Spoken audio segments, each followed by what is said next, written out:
Assalamualaikum warahmatullahi wabarakatuh, teman-teman semua. Berjumpa lagi bersama saya ya. Tentunya masih di channel Saudagar Kambing Pemalang. Oke, teman-teman, untuk kali ini ya, kita akan membahas tentang pertanyaan dari sebentar saya cek dulu ya. Nah, ini seperti ini apa? Seperti ini teman-teman nih. Jadi ada yang bertanya atas nama Mas Arif Rahman ya. Mas Arif Rahman ini berkomentar di komentar terbaru kami dan bertanya, Mas, apa saja gejala penyakit skebis pada kambing dan berikan contohnya dan bagaimana cara pencegahannya. Seperti itu teman-teman. Nah, ini sebelumnya terima kasih banyak untuk Mas Arif Rahman yang telah berkenan untuk berkomentar ya, teman-teman.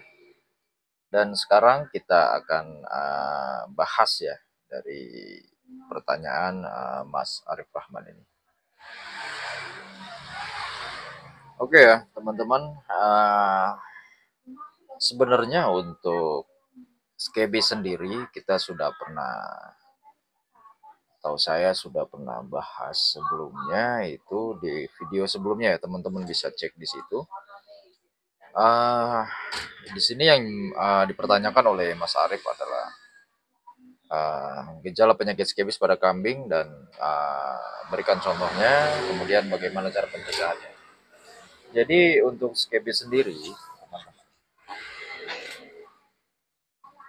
jadi untuk penyakit skebis sendiri, atau penyakit yang paling sering disebut oleh halayak itu seperti kudis atau kurap ya, teman-teman ya. Ini untuk gejalanya kan waktu itu sudah saya jelaskan dan sini akan saya jelaskan ulang dan maybe saya akan berikan contoh ya atau fotonya teman-teman dari tanda-tanda skebis ini. Yang pertama itu adalah muncul bercak-bercak merah seperti bisul pada kulit teman-teman. Seperti itu ya. Kemudian kulitnya menebal, mengeras dan bersisik serta gatal. Nah, biasanya itu kambing itu akan memberikan reaksi seperti dia itu menggosok-gosokkan badannya ya teman-teman ke kandang atau ke dinding-dinding kandang seperti itu teman-teman. Yang selanjutnya di sini adalah bulunya rontok seperti itu teman-teman. Dan secara apa namanya kondisi tubuhnya ini terlihat kurus ya teman-teman ya. Kemudian nafsu makannya menurun, kekurangan darah, dan untuk kambing yang memproduksi atau diambil air susunya, itu produksi susunya itu berkurang, teman-teman seperti itu. Nanti akan saya ini ya teman-teman ya apa namanya, saya akan coba taruh foto atau videonya nanti di atas ya. Kemudian kita akan bahas, ini kita tuh the point aja ya, cara mengobati penyakit kudis, kurap atau skebis ya teman-teman ya. Jadi yang pertama itu yang harus dilakukan adalah kita harus memisahkan kambing yang terindikasi skebis atau kurap dari yang sehat. Jadi kita harus melakukan karantina teman-teman. Kemudian yang harus kita lakukan setelah dikarantina, kemudian kita harus bersihkan tubuh dengan cairan antiseptik seperti Revanol atau alkohol ya teman-teman.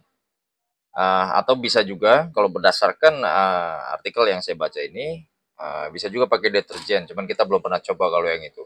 Kalau untuk Revanol dan alkohol kita sudah coba sendiri seperti itu teman-teman, itu aman dan sangat apa ya, worth it lah bisa dibilang seperti itu. Kemudian kita harus mencukur atau mengkerok bagian yang terindikasi luka. Jadi kisaran yang terindikasi skebis itu kita harus kerok dulu bulu-bulunya teman-teman.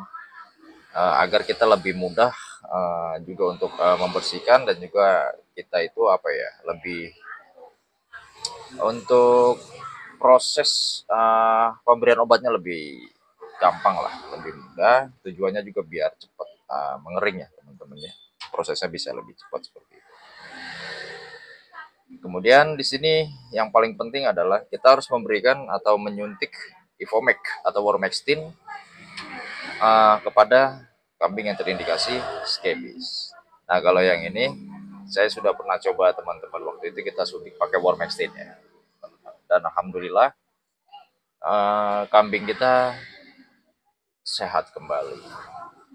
Jadi buat apa namanya Mas Arif, kalau berkenan bisa lihat video kita pada saat kita menyuntikkan Wormextin, itu ada di video-video kita sebelumnya ya Mas Arif ya.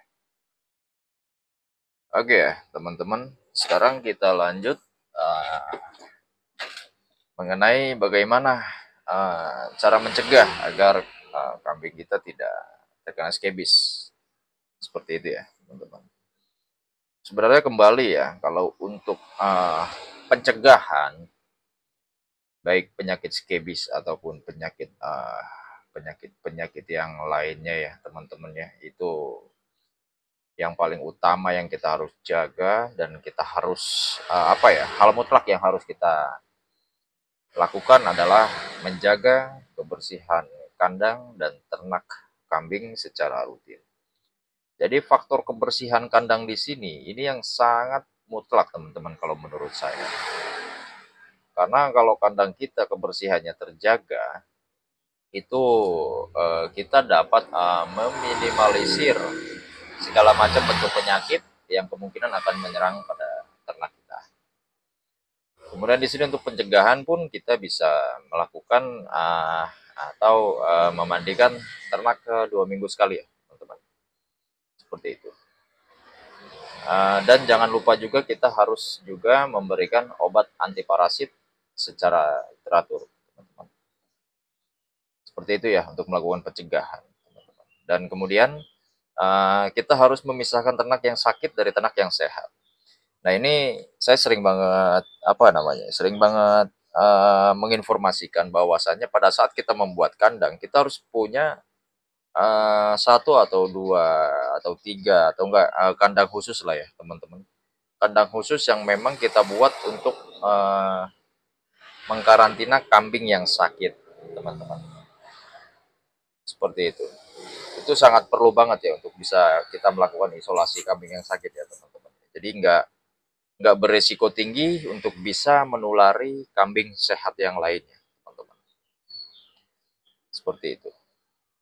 Dan kalau misalkan teman-teman baru beli atau baru mau mulai pelihara atau mulai ternak kambing, itu pastikan dari awal kita membeli atau pada saat kita memilih, itu kita harus pastikan juga ternak kita yang baru kita beli itu bebas dari penyakit kudis dan lain sebagainya. Karena kalau untuk melihat secara fisiknya itu sangat mudah ya teman-teman ya. Dari tekstur fisiknya kita sudah bisa kelihatan dari tanda-tanda tadi yang sudah saya jelaskan ya teman-teman. Seperti itu.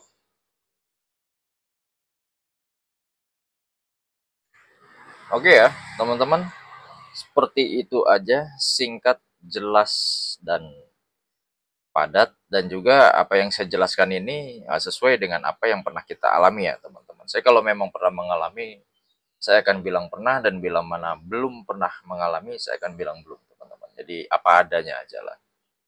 Intinya kalau untuk skebis ini sebenarnya yang pertama itu tadi yang paling penting, kembali saya ulang, yaitu kebersihan kandangnya harus kita jaga secara maksimal, dan kita harus rutin lah kita buat jadwal untuk kebersihan kandang itu. Oke ya, seperti itu aja teman-temanku semua. Terima kasih banyak, jangan lupa support dan dukungannya untuk kami, untuk para senior. Jangan lupa kritik dan sarannya. Terima kasih banyak untuk yang sudah mendukung kami, para subscriber kami. Semoga diberikan kesehatan, kesuksesan, keselamatan lahir batin di awal akhiratnya. Amin. Oke ya teman-teman, kembali saya khususnya ini untuk Mas Arif Rahman ya. Terima kasih banyak sudah memberikan komentar. Semoga apa yang saya jelaskan bisa menjadi informasi yang bermanfaat. Sekali lagi terima kasih banyak Mas Arif Rahman, dan untuk yang lain kalau mau tanya-tanya kami persilahkan lewat komentar ya teman-teman ya. Kami akan mempelajari apa yang teman-teman tanyakan kepada kami seperti itu, dan kami akan melakukan riset bagi yang kami belum pernah alami. Tapi kalau kami sudah pernah alami dan kami sudah pernah lakukan itu, kami akan langsung berbagi kepada teman-teman semua. Ya teman-teman, terima kasih banyak. Salam ngarit.